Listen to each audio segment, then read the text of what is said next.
शिवसेना पक्ष आणि धनुष्यबाण चिन्हाची सुनावणी सुरू असतानाच ठाकरेंच्या शिवसेनेचे खासदार संजय राऊत यांनी गृहमंत्री अमित शाह आणि निवडणूक आयोग यांच्यावर गंभीर आरोप केलेत. हजारो कोटींचा व्यवहार करून एकनाथ शिंदेनं बाळासाहेबांची शिवसेना विकली असल्याचा दावा त्यांनी केलाय. आपण पाहूयात संजय राऊत नेमकं काय म्हणाले. आज पुन्हा एकदा सुनावणी आणि त्यात सिब्बल आणि कामत हे युक्तिवाद करणार आहेत. पण काल जी सुनावणी झाली त्यात सिब्बलांनी एक मुद्दा असा मांडला की विधानसभा अध्यक्षांनी त्यांच्या अधिकारांचं उल्लंघन केलेलं आहे, नंबर 1. आणि नंबर 2, त्यांनी अशी मागणी केली आमदार अपात्रता प्रकरणाचा पहिला निकाल लागू द्या आणि चिन्ह आणि पक्ष त्या बाबतीत त्यानंतरचा निकाल.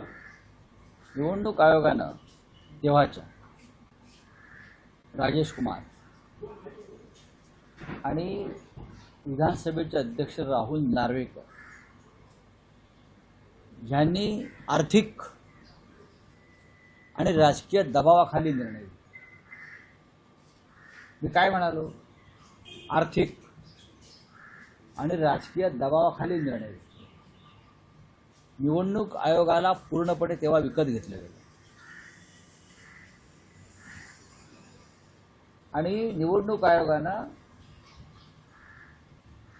लेजिस्लेटिव्ह पार्टी विधिमंडळातला पक्ष त्यातल्या फुटीवर विधानसभा अध्यक्षांनी जो निर्णय आधी घ्यायला पाहिजे होता तो घेतला. अधिकार त्यांना आहे. जेव्हा पहिला एक तुकडी मला वाटतं 13 जणांची सुरतला जाणार आहे, सुरत जाणार आहे, त्या दिवशीच आम्ही अपात्रतेच्या कार्यवाही पूर्ण करण्यासंदर्भात आमचा आग्रह होता. तो निकाल लागला असता वेळेत, पण त्या निकालाची वाट न बघता निवडणूक आयोगानं पक्ष फुटीवरती शिक्कामोर्तब केलं विधिमंडळ पक्षाचा आणि पक्ष आणि चिन्ह हे मिंदे गटाला विकलं म्हणतो. यात खूप मोठा व्यवहार झाला. निवडणूक आयोग विकत घेतला. मिस्टर नार्वेकर जे आहेत काल ते कपिल सिब्बल यांनी त्यांच्या चिंधड्या उडवल्या, म्हणजे वस्त्रहरण केलं. आता ते तिकडे हाफ चड्डीवर फिरतात, एवढं वस्त्रहरण झालं कुलाव्यात, बरं का, निर्वस्त्र केलं त्यांना. काय म्हणजे किती संविधानिक पदावर बसलेल्या व्यक्ती किती बोगस आहे, भ्रष्ट आहे. आणि मोदींच्या भाषेमध्ये बौद्धिक नक्षलवादी आहे. खरे बौद्धिक नक्षलवादी कोण आहेत? जे मोदींनी सांगितलं, निवडणूक आयोग हा बौद्धिक नक्षलवादी आहे. विधानसभेचे अध्यक्ष ज्याने बेकायदेशीर निर्णय दिला ते बौद्धिक नक्षलवादी आहे. ज्याने संविधान गाडून टाकलं ते बौद्धिक नक्षलवादी आहेत ना. त्याच्यामुळे कपिल सिब्बल यांनी सांगितलेलं आहे ते बरोबर आहे. तो निकाल आधी द्या की आपोआप पुढली गाडी सुरळीत होते. उत्तम युक्तिवाद, जबरदस्त युक्तिवाद आणि कायद्याला आणि संविधानाला धरून झालेला युक्तिवाद आहे. आणि कालच्या युक्तिवादानं अप्रत्यक्षपणे बौद्धिक नक्षलवादी कोण मोदी म्हणतात ते हे स्पष्ट झालं. आमच्या विधानसभेचे अध्यक्ष ज्याने विधिमंडळातली फूट ही पक्षातली फूट मानून निर्णय विकला, पक्ष विकला, हे बौद्धिक नक्षलवादी. आणि कोणत्याही नियमाचं पालन न करता निवडणूक आयोगाने तेव्हाच्या या विक्रीमध्ये सहभाग घेतला ते बौद्धिक नक्षलवादी. पण नार्वेकर म्हणतात कायदेशीररित्या नार्वेकर म्हणजे काय? डॉक्टर बाबासाहेब आंबेडकरांचे वारसदार आहेत का? नार्वेकर म्हणतात म्हणजे काय म्हणतात? जे नार्वेकर, तुम्ही नार्वेकरांचं ट्विटर हँडल बघा. विधानसभेचा अध्यक्ष हा पक्षपाती असू नये, कोणत्या पक्षाचा नसतो, हे जर आपण स्वीकारलं तर नार्वेकरांनी जी भाजपची नवीन राष्ट्रीय कार्यकारिणी प्रसिद्ध झालेली आहे ती त्यांच्या ट्विटर हँडलवर टाकून त्या कार्यकारिणीचं महान स्वागत केलेलं आहे. अशा नार्वेकरांविषयी तुम्ही मला काय सांगताय? आपण पक्षपाती आहात. आपण त्या पद्धतीने निर्णय घेतला आणि मी म्हणतो आर्थिक आणि राजकीय दबावाखाली. ह्याच्यामुळे जर कोणाला वाईट वाटायचं असेल आणि मला नोटीस वगैरे देणार असेल तर मी नोटीस स्वीकारायला तयार आहे. आर्थिक, मी वारंवार सांगतो, आर्थिक आणि राजकीय दबावाखाली हे निर्णय विधानसभा अध्यक्षांनी आणि तेव्हाचे जे निवडणूक आयुक्त होते राजेश कुमार त्यांनी घेतले. पण राऊतसाहेब, एकनाथ शिंदे बैठकीत आपल्या सहकाऱ्यांना असं म्हणाले की आपलाच राजकीय विजय होणार आहे आणि अजून आपला युक्तिवाद बाकी आहे. नाही नाही, हा राजकीय विजय म्हणजे काय असतं? विजय, राजकीय विजय या शब्दाचा अर्थ जर कोणी मला सांगितलाय, बघा 3 गोष्टी ज्या आहेत. हे सरकार महाराष्ट्रातलं आणि देशात, निंदे म्हणतात न्यायालयामध्ये आपला राजकीय विजय होईल. ते न्यायालय शब्द तिने वापरला का मला माहीत नाही. आपला राजकीय विजय होईल. देवेंद्र फडणवीस म्हणतात सर्वोच्च न्यायालयातही तोच निकाल लागेल जो आधी लागला. बरोबर ना? आणि नरेंद्र मोदी असं म्हणतात की त्या गद्दारांना भेटल्यावर घाबरू नका, मी तुमच्या पाठीशी आहे. या 3ही स्टेटमेंट जर एकत्र केल्या त्यातून एकच अर्थ निघतो की ह्या सगळ्यांचा डाव जो आहे हा सुप्रीम कोर्टावर दबाव आणण्याचा आहे. या क्षणी कायदेशीर दृष्ट्या ते आत्ताच हरलेले आहेत. संविधानाचा विजय होईल. एकनाथ शिंदेच्या राजकीय विजयाचा आम्ही काय किंमत देत नाही बरं का. संविधानाचा विजय होईल, कायद्याचा विजय होईल आणि सुप्रीम कोर्टामध्ये न्यायाचा विजय. त्यांचं हेही म्हणणं आहे. त्यांचं काय म्हणणं आहे म्हणजे कोण आहेत कोणते? अजून आपला युक्तिवाद बाकी आहे. अहो, त्यांचा युक्तिवाद म्हणजे काय आहे? ते का रामशास्त्री आहेत का? हा, खोट्याचं खरंच करणार ना.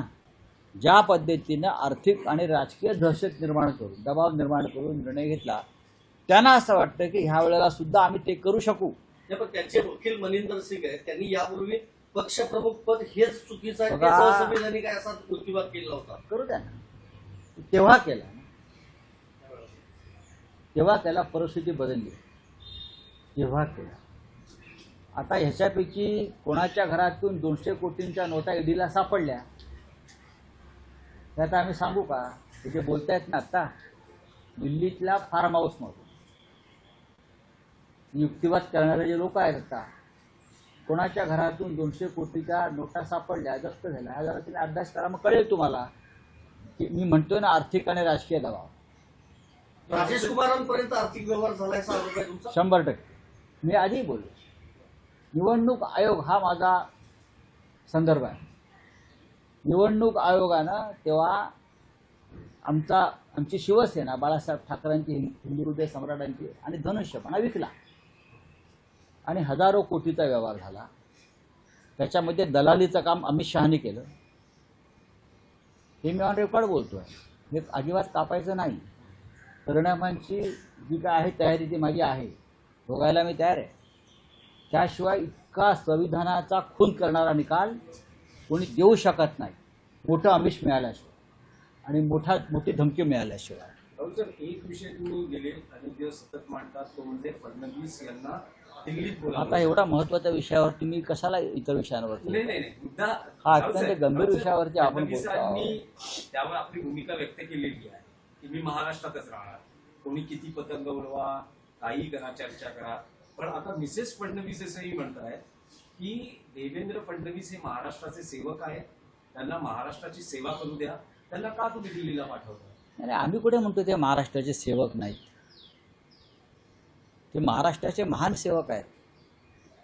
या महान सेवकांना असं सांगितलं होतं की जोपर्यंत वेगळा विदर्भ होत नाही तोपर्यंत मी लग्न करणार नाही. असं या महान सेवकाचं वक्तव्य मला या क्षणी आठवत आहे.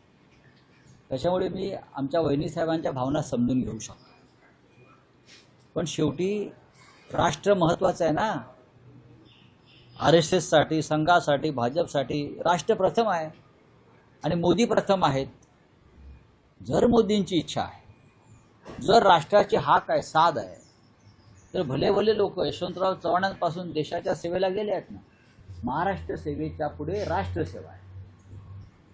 बाळासाहेब ठाकरे, माननीय हिंदू हृदय सम्राट, काय सांगायचे? आधी देश मग राज्य, ही आमची भूमिका. देशानं तर मला साथ घातली ते म्हणजे देशासाठी प्राण. ही तर काय प्राण अजिबात द्यायचे नाहीत. इकडल्या बंगल्यातून दिल्लीच्या बंगल्यात जायचं आहे. पुढे काय पृथ्वीराज चव्हाण यांनी- मोठ्या बंगला मिळेल, खूप मोठा बंगला मिळेल.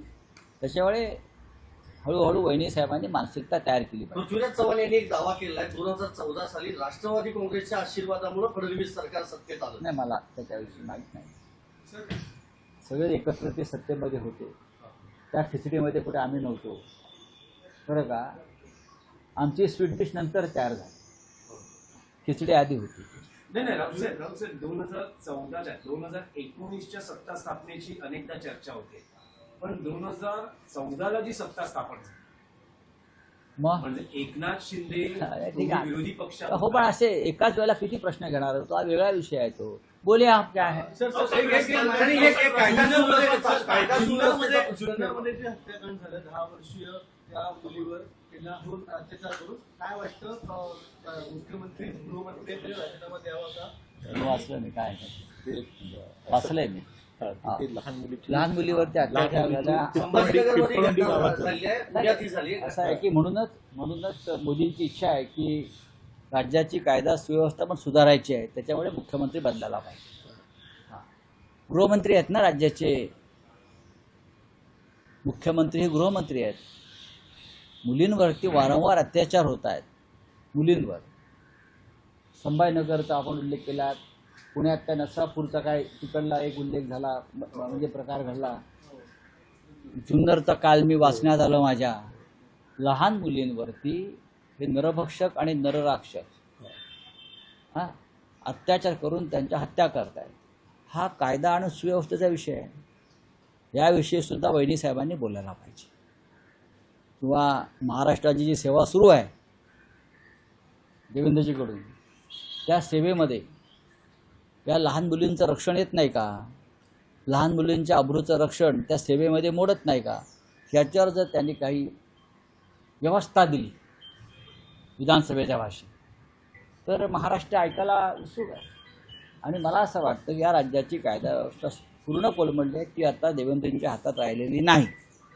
त्याच्यामुळे त्यांना राष्ट्र साथ घालते. रस्ते आहेत तर अपघात होणारच असं शंकर मांडेकर म्हणतात. एक 11 वर्षीय चिमुकल्याचा मृत्यू झाला, त्यानंतर त्यांनी प्रतिक्रिया आधी दिली आहे. कसं पाहता या वक्तव्याकडे? त्याच्यावरती सुनेत्रा पवारांनी बोलायला पाहिजे, ते त्यांच्या पक्षाच्या आमदार आहेत. बोले नाही, रावसाहेब, एकच तुम्ही म्हणालात, शिंदे म्हणजे मुख्यमंत्री बदलायला हवा. शिंदेचे मंत्री आमदार अनेकदा ही भूमिका व्यक्त करतात की एकनाथ शिंदे हे आमच्या मनातले मुख्यमंत्री नाही होणार ते. आणि आमच्याकडे जेव्हा संख्याबळ असेल तेव्हा आम्ही या मुख्यमंत्री पदावर दावा करू. हो, बरोबर आहे. ते कशावर दावा करू शकतात? त्यांची महत्वाकांक्षा एवढी आहे की उद्या ते दिल्लीत जाऊन प्रधानमंत्री पदावर पण दावा करू शकतात.